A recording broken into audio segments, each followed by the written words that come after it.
My daughter brought me vitamins every morning. Take these, Mom. They'll help with your energy. I took them faithfully for 3 weeks. Then I went to pick up my actual prescription, and the pharmacist pulled me aside. "Mrs. Anderson," she whispered, "these pills your daughter's been giving you, these aren't vitamins, these are sedatives, strong ones. Why is she giving you these?" I didn't have an answer, but I was about to find out. I'm glad you're here with me. Please like this video and listen to my story till the end, and let me know which city you're listening from. That way, I can see how far my story has traveled. I spent 34 years building a life I was proud of. My name is Carolyn, and at 68 years old, I thought my daughter cared about my health. My husband Michael and I raised our daughter Jennifer in a comfortable home in Austin, Texas. Michael was a petroleum engineer for 30 years, and I worked as an elementary school teacher for 29. We weren't extravagant, but we lived well. We saved carefully, invested wisely, and planned for a secure retirement. When Michael died 6 years ago from lung cancer, 18 months of treatments that drained us emotionally, but not financially, I inherited everything. Our home, worth about $680,000. Michael's pension, paying me $3,200 monthly. Our combined retirement accounts totaling $1.4 million, and a rental property that brought in $2,100 a month. After 34 years of working and saving, I was financially secure. Jennifer had always been attentive, or so I thought. She was 35, married to Craig, and they had one daughter, Lily, who was 6. Jennifer worked in pharmaceutical sales, and Craig was a personal trainer.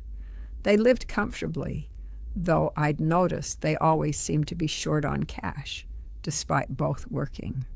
I helped them when they needed it. When Jennifer wanted to start her own supplement business 3 years ago, I gave her $85,000 for inventory and marketing. When they bought their house, I contributed $120,000 toward the down payment. When Lily needed expensive speech therapy, I paid $18,000 over the course of a year. When Jennifer's supplement business failed and left them with $50,000 in debt, I paid it off. I never asked for repayment. Jennifer was my only child. You don't charge interest to family. At least that's what I believed, until the pharmacist told me the truth. It started about 4 months ago, though I didn't recognize it for what it was. I'd been feeling tired. Not sick exactly, but increasingly exhausted. I'd wake up groggy, struggle through the day, and be ready for bed by 7 p.m.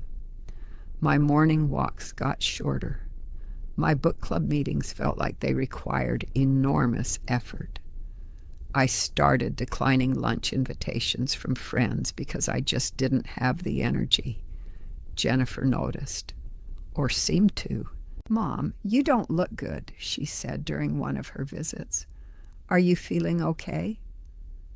"I'm just tired lately. I don't know why." Jennifer frowned. "You're getting older, Mom. Your body needs support. Have you thought about supplements? Vitamins? I used to sell them, remember? I know what works." "I take a multivitamin. That's not enough. You need something targeted, something that actually works." She pulled a bottle from her purse. "Here, I brought these for you. They're high-quality B-complex vitamins. They'll help with energy, cognitive function, everything." The bottle had a professional-looking label, B-complex advanced formula. It looked legitimate. "Take 2 every morning with breakfast," Jennifer instructed. "You'll feel better in a week, I promise." I started taking them that next morning. Jennifer began visiting more frequently, almost daily, always bringing a new bottle when I was close to running out. "How are you feeling?" she'd ask every time. "Still tired," I'd admit. "Give it time, Mom. Your body's adjusting. Keep taking them. Don't skip any days." I didn't skip any days. I was a faithful patient. 2 pills every morning, just like Jennifer instructed. But I didn't feel better. I felt worse. By week 3, I was sleeping 12 hours a night and still waking up exhausted. My words felt slow, my thoughts fuzzy. I'd forget what I was saying mid-sentence. I'd stand in my kitchen and forget why I'd walked in there. "That's normal for your age," Jennifer said when I mentioned it. "Maybe you should think about getting some help around the house or looking into assisted living options. You're struggling, Mom." I wasn't struggling. At least I hadn't been before I started taking her vitamins. But the exhaustion was so overwhelming that I couldn't think clearly enough to question it. Then came the day that changed everything. I had a doctor's appointment for my annual physical. Doctor. Patricia Reeves had been my physician for 15 years. She knew me well. After the examination, she frowned. "Carolyn, you seem off, lethargic, not like yourself. Are you sleeping okay?" "Too much, actually. 12 hours a night. Still exhausted." "Any new medications?" "No. Just my blood pressure medication and some vitamins Jennifer gave me." "Let me see the vitamins." I'd brought the bottle in my purse, thinking Dr. Reeves might want to see what I was taking. She took it, examined the label, then unscrewed the cap and looked at the pills. Her expression changed. "Carolyn, when did you start taking these?" "About 3 weeks ago." "Why?" "These don't look like B-complex vitamins." She pulled out her phone, took a photo of one of the pills, and did a reverse image search. Her face went pale. "Carolyn, these are lorazepam. It's a benzodiazepine, a sedative, a strong one." My heart started pounding. "What?" "Someone has been giving you prescription sedatives disguised as vitamins. 2 of these a day for 3 weeks. That's why you're so exhausted." "Who gave these to you?" "My daughter, Jennifer." Dr. Reeves set the bottle down carefully. "Carolyn, I need to be very direct with you. Your daughter has been drugging you. This is elder abuse. We need to report this." I sat in that exam room, the fluorescent lights buzzing overhead, trying to process what I was hearing. Jennifer, my daughter, had been drugging me. Why? The answer came slowly, sickeningly, to make me appear incompetent, confused, in need of help, in need of someone to take over my affairs. "I need to go home," I said quietly. "Carolyn, you shouldn't confront her alone." "I won't, but I need to think. I need to figure this out." "Doctor." Reeves made me promise to call the police if anything escalated.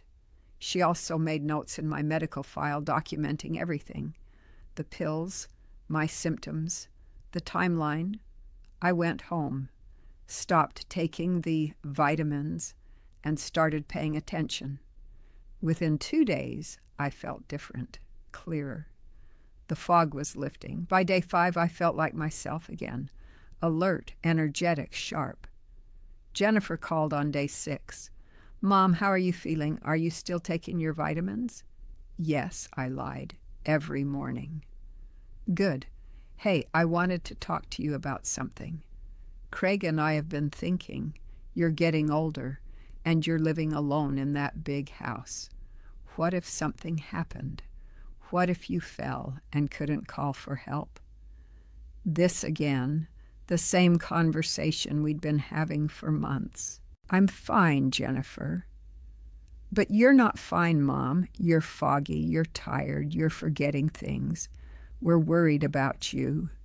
We think you should consider moving to assisted living, or maybe signing power of attorney over to me, just so I can help manage things if you get worse.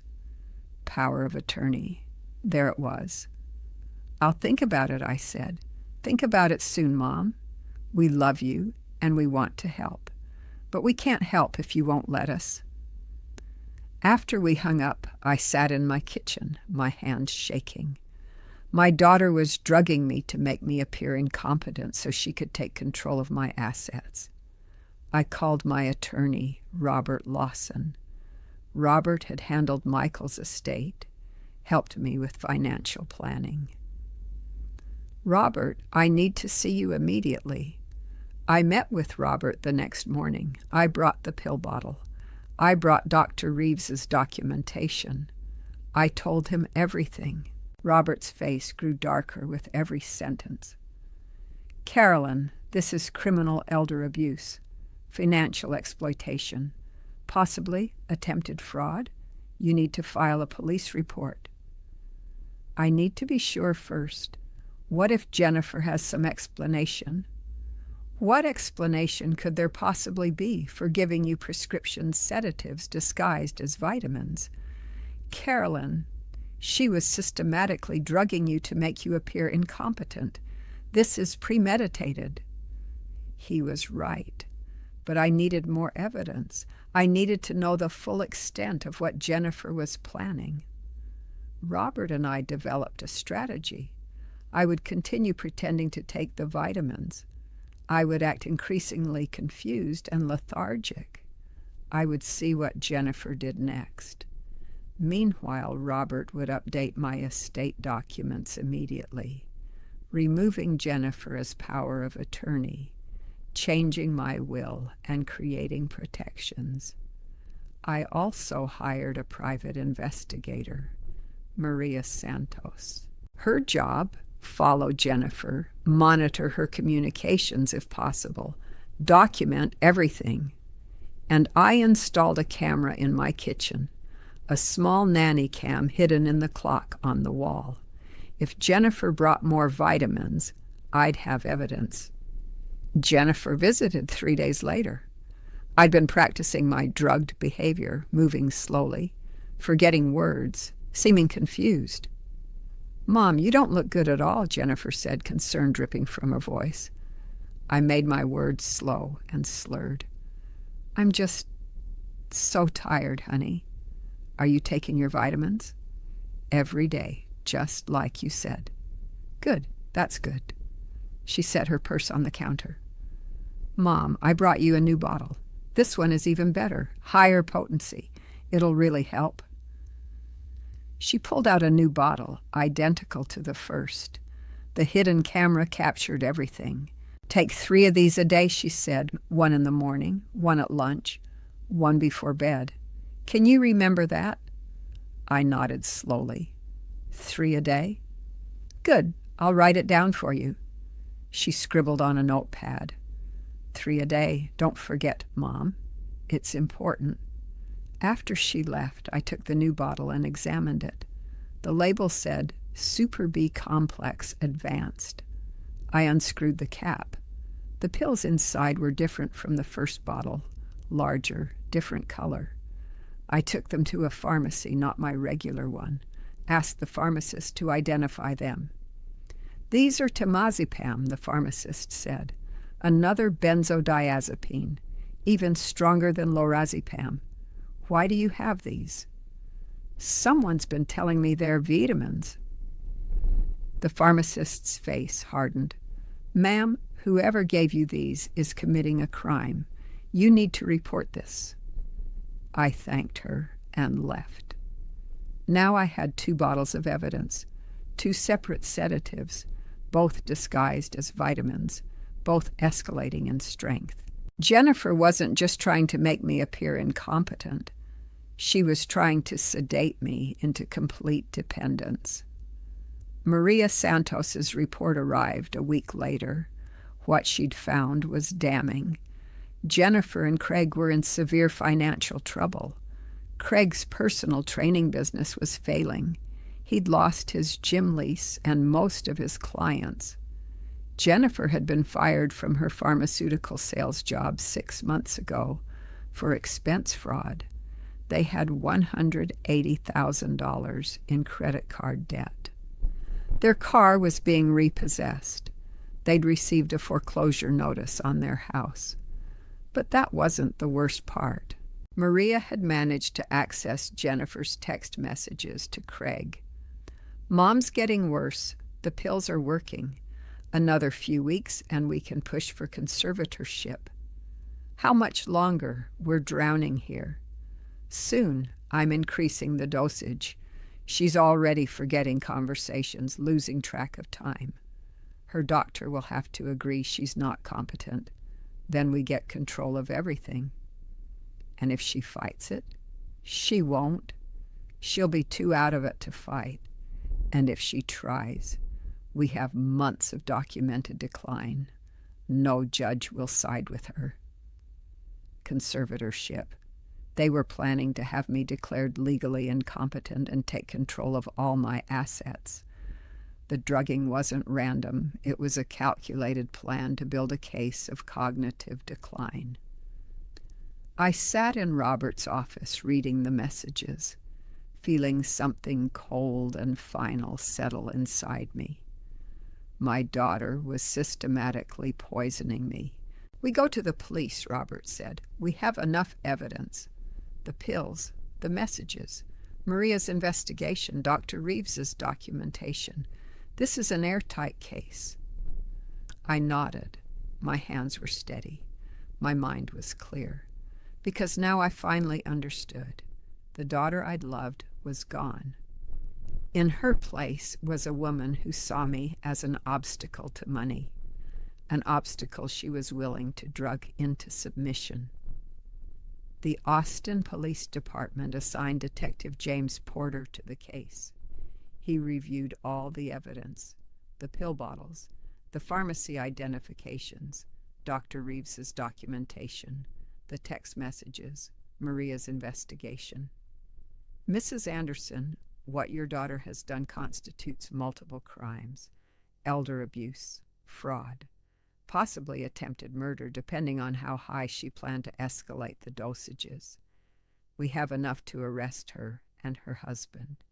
"Do it," I said. Jennifer was arrested on July 18th at her home. Craig was arrested at the same time. The charges: elder abuse, fraud, conspiracy to commit fraud, and illegal distribution of controlled substances. The local news picked up the story. Pharmaceutical sales rep accused of drugging mother to steal inheritance.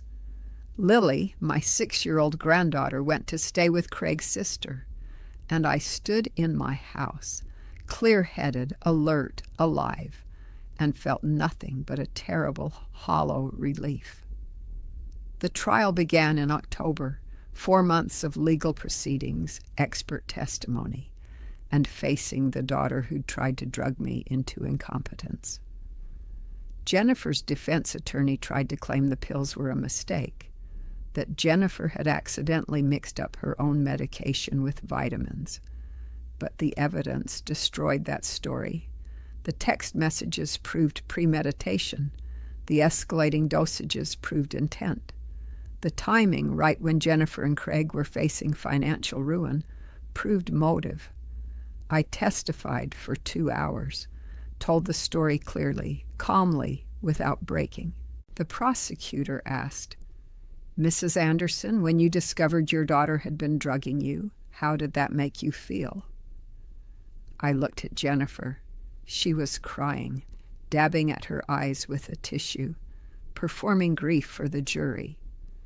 "Betrayed," I said, "and sad, because I realized she never loved me. She loved my money.